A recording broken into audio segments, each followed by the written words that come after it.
بسم الله الرحمن الرحیم. السلام علیکم. زیم عبدالله جان صابر. قدرمنو، نن سبا افغانستان یو ډیره مهمه موضوع جوړه شوې ده په نړیوال کچ باندې، او د هغې مین وجه چې کومه ده هغه د افغان طالبانو رویه یا د هغې د حکمرانۍ هغه طریقه کار دی. ډېر سوالونه د افغان طالبانو په حکومت باندې بیا په نړیوال کچ پورته شو، خو یو نوې خبره کومه چې زه تاسو سره شریکول غواړم هغه دا ده چې د کال 2021 نه کله چې افغان طالبانو په افغانستان قبضه کړې، د هغې نه وروستو په لومړي ځل د افغان فوج پخوانی چې کوم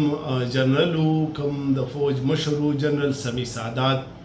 نو هغه په خپله وردی کې مخې ته راغلی دی او هغه په انګریزۍ ژبه کې یو تقریر کړی دی، او کله چې هغه دا تقریر کوو نو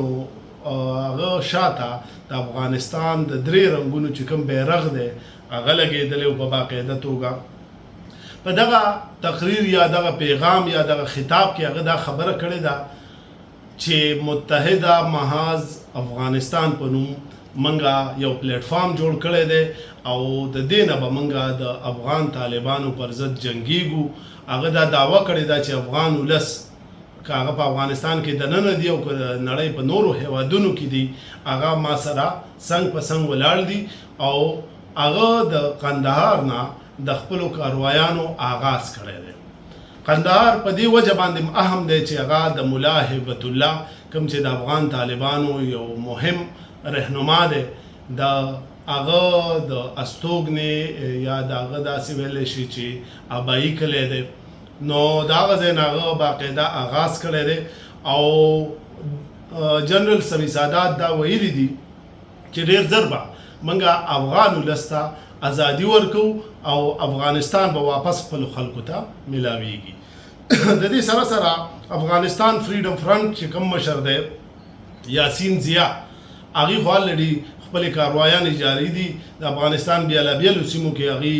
ګڼ شمېر کاروایانې وکړې چې پکې ګڼ شمېر افغان طالبان وژل شوي دي، او دغه شان د هغې څه ګاډي په قبضه کې اخیستی شوي دي، وسله هم اخیستی شوې ده.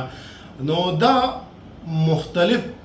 سرګرمۍ یا هلې ځلې دا په افغانستان کې روان دي چې په اول په وړه کچ باندې دغه سرګرمۍ کېدې، اوس په لویه کچه باندې شروع شولې. ښکاري داسې چې راتلونکي وخت کې په افغانستان کې یو ډېر لوی بدلون راتلونکی دی. اوس دا دومره سرګرمۍ ولې شروع شوې؟ افغان طالبانو له په لومړي ځل یو داسې موقع لاسته راغلې وه چې هغې ټول افغانستان خپلولی هم شو، د افغانستان د ولس زړونه هم خپلولی شو، او هلته ځان له مستقل یو استوګنه جوړولی شوه.